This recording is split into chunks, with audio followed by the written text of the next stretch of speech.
Hello and welcome to the Stedman podcast. Thank you so much for listening. I know it's been a great kickstart to the new year for our family. Hopefully, it is for you as well. Um, thank you guys so much. I know I've been pretty much absent through the of remainder of 2019.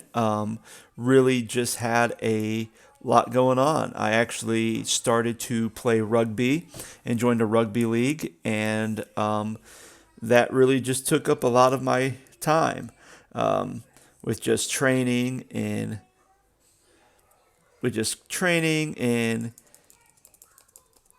everything else. So it was pretty good. It was pretty good. Didn't get too injured, just a couple stiff and soreness. My shoulder still is bothering me a little bit, but for the most part, I'm pretty good. So anyway, I want to kind of kickstart this new year by looking at doing a film for thought, which I haven't done one in a long time. Um, but recently, as some of you may know, I kind of get into the Criterion stuff, the art house stuff. So, going through my Criterion list, I was able to access kind of the next one that I've been waiting to watch, which is that obscure object of desire by Louis Bunuel. And this is a film from 1977, I believe. Yeah, 1977. It's a French film. And what this film is about is you have this older gentleman named Matthew, who is very rich, very old, kind of lives by himself, and and he happens to come across Conchita, who is this beautiful young woman.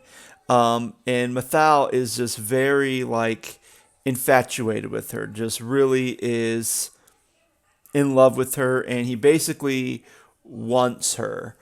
Um, and kind of throughout this film, we kind of see almost this cat and mouse playthrough between Mathal and Conchita as far as, you know, he meets her, he says he wants to like, he says he wants to like be with her, and then she kind of runs off. And then they cross paths again, and he's kind of pursuing her again, and she's kind of saying, "Oh, okay, I like you," but then she's like, "Well, no, I don't." And then you finally start getting into more of kind of the eroticism of it, where like she says that she'll be his mistress, and he gives her money to kind of pay for the services that she's about to give him. But then she'll take the money and say, "Well, I'm not some object that you can buy." And so it's really kind of this tension, and it's this back and forth. And you really are kind of looking at just struggle, and you kind of see, you know, in some ways you're kind of looking at like from Matthew's point of view, where it's like, oh, here's this young woman who doesn't have much money, who's kind of, in a way, kind of an immigrant. So she's working these low jobs, and sometimes her and her mother are being forced to move other places. And so he kind of sees himself as this protector, or this something that can kind of provide a better life for her. Um, and for her, she's like, well, that's great, but I'm also not an object. I'm not something that can be paid for. It's something that you have to work for. It's something that you have to really, it has to be with love. You can't just because you want something, because you have all this money, doesn't mean you get everything that you want.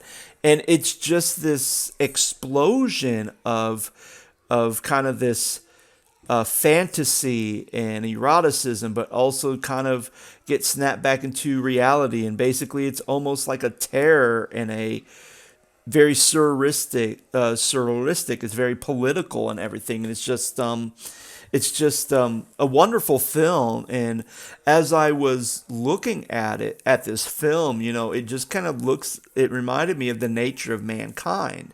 There's this nature of well, how do we, how do we, how sometimes we can be our greatest achievements, but we can be our greatest failures. We can build beautiful things, and we can also be their destroyers. And that's kind of what you're seeing with this in this movie. You're really seeing that this is kind of a big it makes you uncomfortable watching this film because some of the tension you see, some of the heartbreak, some of the hurt, some of the anger and the frustration, some of the terror, those are things that we can all relate to in our own lives, that even we are kind of responsible for not only our successes, but we are also responsible for our destruction. And that's kind of the big thing that happens. And I think that's the one thing that's always going to always be part of our human condition.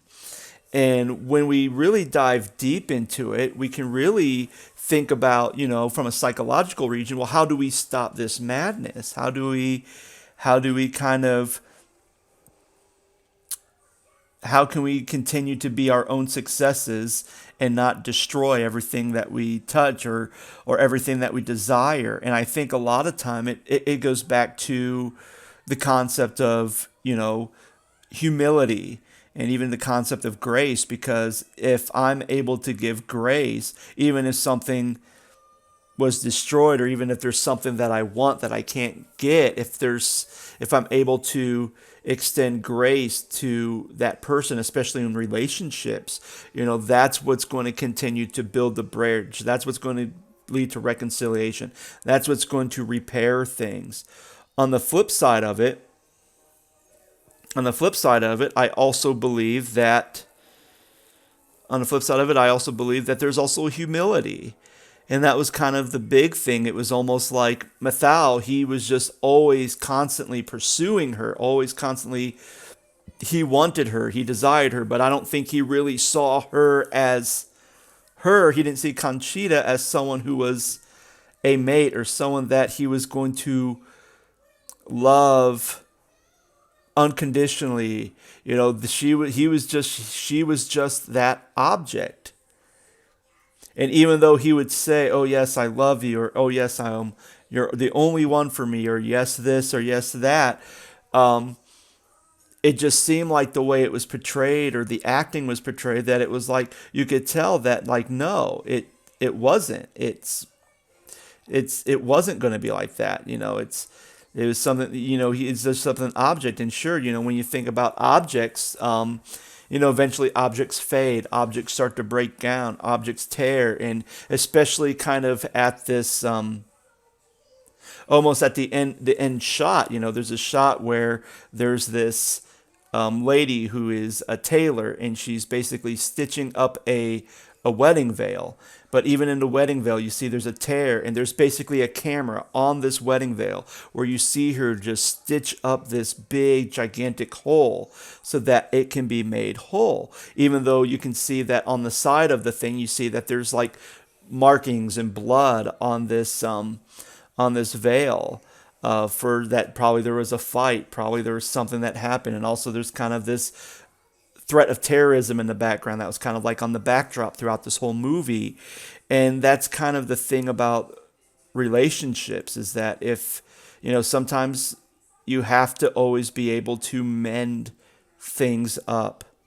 You always have to be able to make those opportunities to really repair relationships, because if not, then it will drive you mad, it will destroy you, and they'll haunt you for the rest of your life. So again, that's just kind of my take. Again, that is that obscure object of desire. Really, the only place I know where you can stream it is if you have an account with the Criterion channel. You can go to criterion.com and you can sign up for there for, I think it's a week or 2 week free trial. I believe it's $12.99 a month. Also, if you have a library, you can kind of check that out. But I know since this film is old, mostly it's probably going to be on a videotape. It'd be very rare if you can find one on a DVD. And even if you look at but you might be able to find it. So that's something to look if you are interested in seeing this movie.